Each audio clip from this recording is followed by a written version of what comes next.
ও বৌমা, যাও তো একটু রান্নাঘরে গিয়ে ডাল সিদ্ধ বসাও তো। ডাল সিদ্ধ? কিন্তু আমি তো ডাল সিদ্ধ পারি না। ডাল সিদ্ধ করতেও পারো না?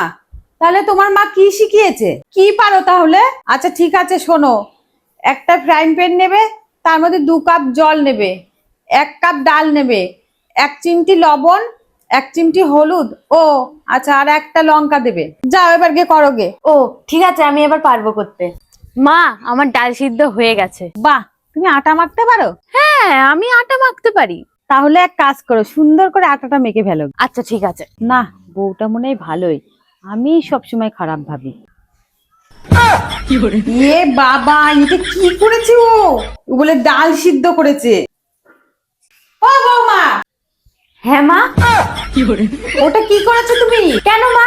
আপনি তো আমাকে বলেছিলেন আটা মাখতে, আমি তো আটাই মেখেছি। হাই ভগবান, আর এটা কি করেছো? কেন মা? ওটা তো আপনিই আমাকে বলেছিলেন। কি যেন বললো? একটা ফ্রাইং প্যান নিতে, এবার আমাকে বললো 1 কাপ ডাল নিতে আর 2 কাপ জল নিতে। 2 কাপ জল। এবার আমাকে বললো 1 চিমটে লবণ আর 1 চিমটে হলুদ নিতে। ও, আর একটা লঙ্কা নিতেও তো বলেছিল। আপনি আমাকে যেমন যেমন বললেন, আমি সেমন সেমনই করেছি। বাবারে, কি মেয়ে এসেছে আমার জীবনেও আমার সুখ হবে না।